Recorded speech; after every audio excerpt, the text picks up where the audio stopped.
बिस्मिल्लाहिर्रहमानिर्रहीम। अस्सलाम वालेकुम डियर स्टूडेंट्स, उम्मीद करती हूँ आप सब खैरियत से होंगे। हमने 27 क्वेश्चन सॉल्व कर लिए हैं। इसमें किसी भी किस्म का कोई कन्फ्यूजन हो तो आप कमेंट सेक्शन में पूछ सकते हैं। आज हम क्वेश्चन नंबर 28 स्टार्ट करते हैं। From the following data find the missing frequency when mean is 15.38। ठीक है, हमने क्या फाइंड करना है, मिसिंग फ्रीक्वेंसी फाइंड करनी है जब हमारे पास एक्स बार 15.38 होगा। मिड वैल्यू कौन सी होती है, एक्स होती है ना। तो एक्स की वैल्यूज़ हमारे पास गिवन है और नंबर ऑफ स्टूडेंट्स हमारे पास फ्रीक्वेंसी होती है 37। अब देखें ये यहाँ से मिस है नंबर 20 और 8। तो हमने ये जो मिस हमारे पास मिस नंबर है ना, यहाँ पे मिसिंग फ्रीक्वेंसी है जो, वो हमने फाइंड करनी है। हमें ये पता लगाना है कि यहाँ पे कौन सा नंबर आना चाहिए, मिसिंग फ्रीक्वेंसी क्या होनी चाहिए। तो हमने सोल्यूशन स्टार्ट कर लिया। यहाँ पे हमने लिखा एक्स और एफ, जो हमारे पास मिड वैल्यू गिवन थी वो एक्स को वैल्यूज़ थी, और जो फ्रीक्वेंसी नंबर ऑफ स्टूडेंट्स वो फ्रीक्वेंसी वो हमने लिख लिया। अब यहाँ पे जो मिसिंग नंबर था ना थर्ड नंबर पे, इसको हम कोई भी नाम दे देते हैं, एज्यूम कर लेते हैं। तो हमने इसको एज्यूम कर लेना है कि यहाँ पे जो नंबर है वो क्या है,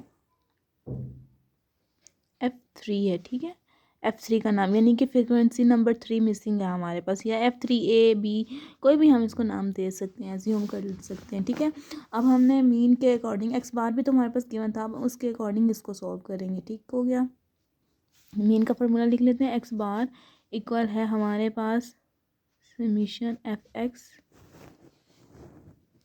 डिवाइडेड बाय समीशन F। ठीक है, ये हमारे पास फार्मूला है, और इस फार्मूले के अकॉर्डिंग सबसे पहले हमें क्या चाहिए, एक्स चाहिए और एफ चाहिए। एक्स और एफ है हमारे पास, तो हमने इसका प्रोडक्ट कर लेना। ठीक है, प्रोडक्ट का कॉलम बना लेना, यानी कि एक्स की वैल्यू को फ्रीक्वेंसी के साथ मल्टीप्लाई करवा देना। तो 10 3 हमारे पास क्या हो जाएगा 30।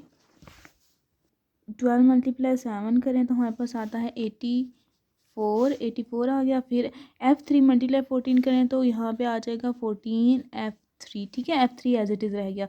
फिर 20 मल्टीप्लाई हमने करना है 16 तो 320। फिर नेक्स्ट हमने करना है 8 मल्टीप्लाई 18, हाँ 8 मल्टीप्लाई 18 तो आता है 144। फिर 5 मल्टीप्लाई 20 100 आ गया। अब हम इसका सम कर लेना, अब इसका भी सम करना है इसका भी। अब F3 को छोड़ के ना हमने बाकी वैल्यूज़ को ऐड कर लेना है, यानी कि 20 + 8 + 5 7 + 3। तो हम इसको ऐड करते हैं तो हमारे पास आता है समीशन F इक्वल आता है 43 + F3। ठीक है, जो F3 था ना वो एज इट इज़ रह गया, बाकी वैल्यूज़ को हमने ऐड कर दिया। इसी तरह इसको भी हम एज इट इज़ ही रखेंगे, बाकी जो वैल्यूज़ हैं उनको ऐड कर लेंगे। तो समीशन F(x) हमारे पास आ जाएगा 678 + 14F3। ठीक है, अब हमने इसको फार्मूले में पुट कर देना है। तो अब हमारे पास ना क्वेश्चन में गिवन था कि व्हेन हमारे पास मीन कितना होगा, हमने मिसिंग फ्रीक्वेंसी फाइंड करनी है व्हेन एक्स बार इक्वल होगा 15.38। ठीक है, यहाँ पे 38 है। तो अब हमने वैल्यूज़ जो जो निकाली हैं हमने इसमें पुट करनी है फार्मूले में। तो एक्स बार की जगह हम इसकी वैल्यूज़ लिख लेते हैं। 15.38 इक्वल है समीशन F(x) हमारे पास क्या था 678 + 14F3 आ गया, डिवाइडेड बाय समीशन F था 43 + F3। ठीक है, अब ये इधर डिवाइडर इधर जाके मल्टीप्लाई हो जाएगा, तो 43 मल्टीप्लाई 15.38 करें तो हमारे पास क्या आता है। ठीक है, हमने क्या किया 43 + F3 को मल्टीप्लाई करवाया इसके साथ। ठीक है, ये इधर डिवाइड हो रहा था, इधर जाके मल्टीप्लाई हो गया। 43 मल्टीप्लाई हुआ इसके साथ तो ये वैल्यू आई, प्लस F3 मल्टीप्लाई हुआ इसके साथ तो F3 15.38 आ गया। अब इक्वल ये एज इट इज़ रहेगा। अब हमने क्या करना है, F3 वाली वैल्यू एक साइड पे करनी है और विदाउट F3 एक साइड पे कर लेनी है, ताकि हम F3 की वैल्यू फाइंड आउट कर सकें। तो अब हमने क्या करना है,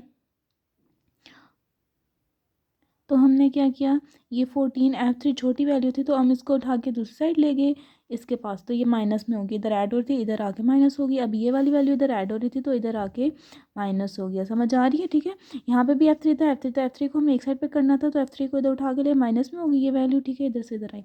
अब ये वैल्यू इधर F3 इसके साथ नहीं था तो हम इसको उधर लेके जाते ताकि सॉल्व हो सके, तो ये हमने माइनस कर दिया। अब 678 माइनस 661.34 है। अब इन दोनों को माइनस करें तो हमारे पास क्या आता है 16.66 ये आता है। अब इन दोनों को जब हम माइनस करते हैं, यानी कि 15.38 माइनस 14 कर लें। ठीक है, तो हमारे पास आता है 138 F3, ठीक है। ये हमारे पास कैसे आता है, हम वैसे भी सिंपल भी कर सकते हैं, इसको हम कॉमन भी ले सकते हैं। F3 को कॉमन ले लेना तो फिर 15.38 माइनस 14 ये, और F3 कॉमन ले लिया हमने, ये मैंने ऐसे ही बताया आपको, ठीक है। तो इसको F3 को कॉमन लेना, इन दोनों को माइनस करें तो 138 आ जाता है, और फिर F3 एज इट इज़ रह गया। अब F3 की वैल्यू चाहिए ना, तो F3 इक्वल आ जाएगा 16.66 डिवाइडेड बाई 138, ठीक है। तो इन दोनों को डिवाइड कर दें, ये चीज़ यहाँ पे मल्टीप्लाई हो रही थी, इधर जाके डिवाइड हो गई है, ठीक है। अब इन दोनों को डिवाइड करेंगे तो F3 का आंसर आ जाएगा जो कि है 12। तो हमने मिसिंग फ्रिक्वेंसी ही निकाल दी, यानी कि F3 की वैल्यू क्या है 12, तो यहाँ पे जो मिसिंग नंबर है वो क्या है 12। तो अब क्वेश्चन नंबर 29 सॉल्व करते हैं हम। The arithmetic mean of the following series is 30.5 marks, find the missing figure. अब देखिए मार्क्स हमारे पास गिवन है 10, 20, अब ये मिस है 40 एंड 50, और फ्रिक्वेंसी भी हमारे पास गिवन है। अब अभी जो क्वेश्चन किया उसमें फ्रिक्वेंसी एक मिसिंग थी, और अब यहाँ पे एक्स एक वैल्यू मिस है। अब यहाँ पे एक्स बार की वैल्यू ये है, जैसे हमने वो वाला क्वेश्चन सॉल्व किया सेम एज इट इज, इसको भी सॉल्व करके ये मिसिंग एक्स की वैल्यू हम फाइंड करते हैं। जो हमारे पास डेटा गिवन था वो हमने यहाँ पे लिख लिया है। एक्स की वैल्यूज़ गिवन थी 10, 20 और एक मिस था 40 एंड 50, सॉरी यहाँ पे मैंने 0 नहीं लिखा। तो अब जो मिसिंग वैल्यू है ना, हम इसको नाम दे देते हैं, जो मिसिंग नंबर है इसको हम नाम दे देते हैं कि ये क्या है X3 है। तो इसको हम X3 का नाम दे दिया। अब सिंपल एक्स बार भी हमारे पास गिवन है, तो एक्स इसी मेथड से हम इसको भी सॉल्व करते हैं। तो यहाँ पे हमारे पास एक्स बार का क्या फार्मूला होता है, summation F x divided by summation F होता है ना, इसके अकॉर्डिंग एफ एक्स हमें चाहिए, तो एफ एक्स कर लेते हैं। 10 मल्टीप्लाई 8 करेंगे तो हमारे पास 80 आ जाएगा। फिर 10 20 से 200 हो गया, 20x3 एज इट इज़ रह गया, ठीक है। 20x3 आ गया। 15 मल्टीप्लाई 40 करें तो हमारे पास आता है 600, और 7 मल्टीप्लाई 50 करें तो 350। अब हमने इसका सम कर लेना है। जब हम इसका सम करेंगे तो हमारे पास क्या आएगा, 1230 प्लस 20x3, ठीक है। जो x3 वाली वैल्यू है उसको हम एज इट इज़ रहने देते हैं, बाकी इसको ऐड कर लेते हैं 600, 350 और 280। इसको करने से हमारे पास ये वैल्यू आती है 1230 प्लस 120x3, और फ्रिक्वेंसी को ऐड करने से हमारे पास आता है 60। अब हम इधर पुट कर सकते हैं, या हम तो देखें एक्स बार है ना यहाँ पे, तो एक्स बार की वैल्यू हमारे पास कितनी की है 30.5, तो मैंने यहाँ पे 30.5 पुट कर दिया है, ठीक है। फिर समीशन एफ ये था, और समीशन एफ एक्स ये आया, और समीशन एफ ये है, यानी कि ये हमारे पास फॉर्मूला है ना, एक्स बार इक्वल है summation F x divided by summation F. तो एक्स बार की वैल्यू है समीशन एफ एक्स की और समीशन एफ की, यानी कि फ्रिक्वेंसी का सम है। अब ये इधर मल्टीप्लाई डिवाइड हो रहा है, इधर जाके मल्टीप्लाई हो जाएगा, तो हमारे पास क्या आ जाएगा 1830, ठीक है, इक्वल आ जाएगा 1230 प्लस 20x3। तो अब हमें 20x3 को सेपरेट करना है, तो ये चीज़ इधर ऐड हो रही है, इधर आके माइनस हो जाएगी, तो 1830 माइनस 1230 इक्वल आएगा 20x3 के। अब इन दोनों को माइनस करते हैं तो हमारे पास आता है 600 इक्वल आ गया 20x3। अब ये इधर भी डिवाइड हो रहा है और इधर भी डिवाइड हो रहा है, इधर से कट जाएगा, तो x3 हमारे पास आ जाएगा 30 के। तो हमने मिसिंग एक्स की वैल्यू ही फाइंड करनी थी। अब जो हमारे पास एक्स की थर्ड वैल्यू है वो 30 है। Thank you so much. अल्लाह हाफिज़।